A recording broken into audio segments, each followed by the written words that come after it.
Hey guys, it's Robin, RS Island Crafts, and welcome to my craft room.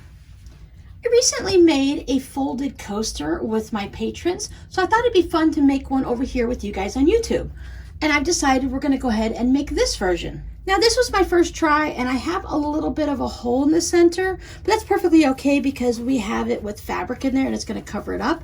So I'm gonna try again and see if I can do a little bit of a better job with my stitching and get that hole to close in. As you can see here with the squares, I don't have a hole, but dealing with triangles, everything is different. This is a great project for charm squares, or you can go ahead and cut a 5-inch square from any type of fabric that you like. You can also use a larger size if you prefer, if you want something a little bit bigger. Maybe your cup is a little bit larger and you want to have more room, or you want to have a little spot for a snack. But I'm going to show you how to do it with the 5-inch squares, and you can just adjust it as you need. These are my 4 main colors here on this one. I used these fun bright ones with these little trees on it. I got this fabric from Connecting Thread several years ago. This fabric is also from Connecting Thread. This time I chose 2 fabrics. I have a dark blue and a light blue. And they are similar where they have these little lines and dashes, but they're not exactly the same. You're also going to need a backing fabric, a super secret hidden fabric, and a square of batting. So these are all 5 inches. I chose this one to go for my backing. This one still has the lines and the dashes. And I went with this one. It still has the same feeling, but it's not like my favorite fabric, so I thought this would be okay to tuck on the inside as my super secret hidden fabric. And if it peeks through a little bit, it does have some blues in it and everything, so it'll be okay. And then also the 5-inch square of batting. This is going to be really easy to put together, but you might want to use some pins or clips with this version. So I have my bucket of clips here to use. Now we're going to layer this, and I'm going to put my super secret hidden fabric with the right sides facing down. I'll put my square of batting on top.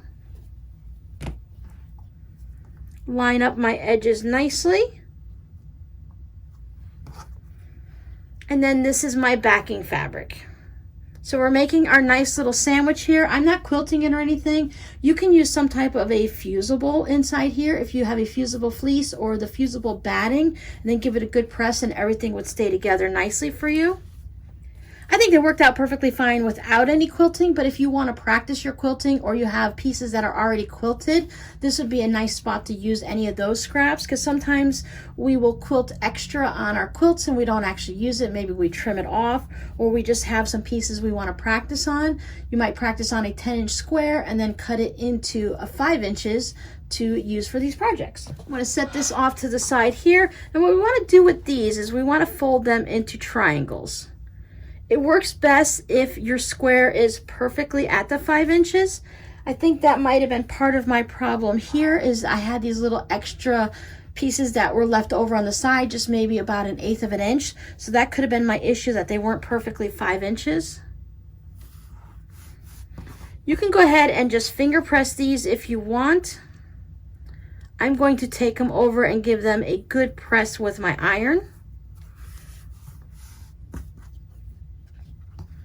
I did add some sizing or starch to my fabric.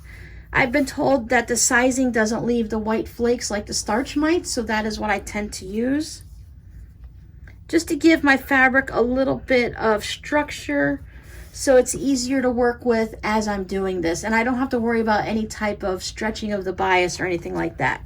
So let me give these a nice little press. If anyone's unfamiliar with sizing, this just happens to be what I find at my local Walmart. I like to go with a light finish because I'm not doing a crisp shirt. I don't need it to be, stand up on its own strong. So this is what I use. I'm not sure of all the different varieties, but there's always so many different things that you can use for a spray starch or sizing. Okay, everything has been given a good press. And remember, we have our sandwich, and this is right sides down, and we're leaving our backing facing up. We want to make sure that anytime we do this, that this is the folded edge, and that's always going to go to the center. If you put anything to the outside with the folded edge, that's what's going to get stitched in, and this is the part you're going to see. So you don't want to see your little loose ends here. You want to make sure it's folded. So I'm going to take my triangle and I'm going to put it right there in the corner. I've got my folded part on the inside. I've got the next one. I'm going to alternate mine from dark to light, and I'm going to put it in this corner. And it's going to overlap on top of that one, and that's going to be fine. Switching over to dark again, and remember, I am putting the folded to the inside. Now, if you're really new at this and you're a beginner sewer, you might see this and you might think, oh, this might be a little bit strange. It's not looking right. But it's okay, this is the way it's gonna look. We're gonna have to do a little folding and tucking in. So we're gonna take our last one and put it on our last corner. I'm gonna put my hand here and hold this down, fold it back, and I'm gonna pull this one up and fold it over. So when this one falls down, then everything is gonna line up nicely. Make sure my hole on this one is all tight in the center. I'm going to put my clips on it. I clipped on the edges last time. I think this time I'm going to clip on the corners and see if that does anything different for me. You can also use pins. Put pins around on the center. Hold all your pieces in place.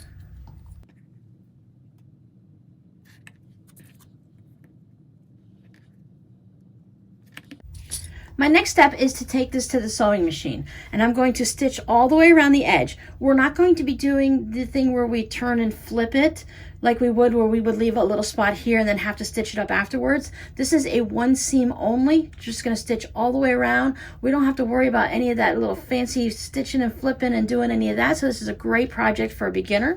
So while we're doing our 1/4 inch all the way around, starting on one of the sides, once we get to one of these corners, you want to stop with your needle down right here when you hit the next color of your fabric so that you can go ahead and pivot it and then keep going like that. And that's going to give you a nice little corner, and it's going to help you flip it all the way around. And it's just, if you go past it, you're going to be beyond your 1/4 inch anyway. So this helps you make the nice corner, and hopefully everything will line up better this time. I'm going to go ahead and take it to the sewing machine, stitch all the way around it, and I'll be right back. There we go. Everything is stitched all the way around. You can see where I pivoted right there at the corners.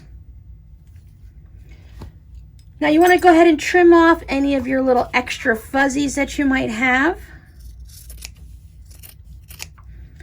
And we're going to trim our corner, and we're going to go close to the seam. I'm going to split the difference between my corner and my seam. I want to trim it down so I don't have as much bulk that's in my corner. Maybe I'll just take a little bit of an angle here, just to ease out any of the extra bulk we're going to end up with. We have a lot of pieces that are coming to the corner all together, meeting there. If you accidentally if you accidentally cut into your stitches, remember you can always either start all over again, yes, or you can just go ahead and make your coaster a little smaller and make your stitch line just a little bit on the inside of that one right there. Your coaster is still going to work fine around the house and stuff, so if you feel like you don't want to give it as a gift, it's still going to be perfectly usable. It's just going to be a little bit smaller. So if you're making a set, it might not work, but as I said, you can go ahead and use it around the house. If you're only giving it as one for a gift, then there's nothing for it to match to, and it'll be perfectly fine.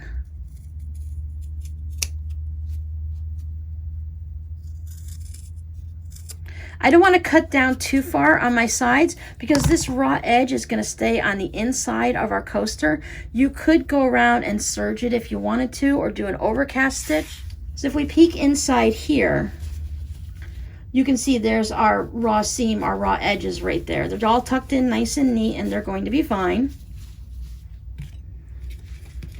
So now we're going to grab it, and we're just going to turn it right side out through this center little flappy spot here. It takes a little bit to get the corners out, and you have to work them a little. I find this triangle version gets a little confusing versus the square one, but once you get it all the 4 corners turned, then you can go ahead and make your adjustments. Because you end up with, you know, a bit of a mess. So you just set it down and just pull all of them around.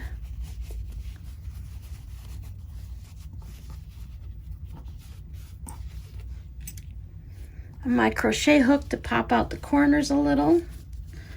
Run it along this edge.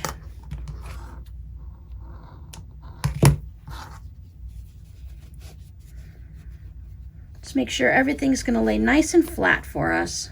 You just don't want to push too hard, and you don't want to put like the tips of your scissors in there where it's going to poke a hole through your fabric. But anything that you have that's a little bit rounded, that isn't sharp, works really well.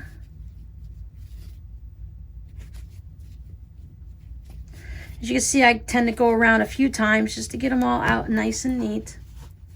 And there we go, all done. My hole is very, very small. I don't have it lined up perfectly, but with practice, as you see, I made one. I made this one about 20 minutes ago, and then I made this one, and I've already improved that much. So go ahead and make a few for yourself, for around the house, for your kids, for your friends and family, or someone at the office. And before you know it, you're gonna have everything lined up nicely, and it's gonna be all perfect. And it's just a way, I think instead of the clips, next time I will go ahead and use pins and put several of them in the center to hold it. Because as you'll notice, as you're stitching around, you see how I don't have my colors all meeting up perfectly in the corner there. I think that's the key to it, is to make sure everything lines up nicely in the corner as you're going around. And that'll hold it all nicely in place, but it's still going to work out perfectly fine. As you can see, because you can see the fabric that's inside, I don't put anything like super ugly in. I try to make sure it still goes with the theme of what I'm doing. So in case it does peek out like that, it's going to be fine. I'll put my cup right there, and you're not going to see anything anyways. So this is going to work perfectly fine at the office and at home.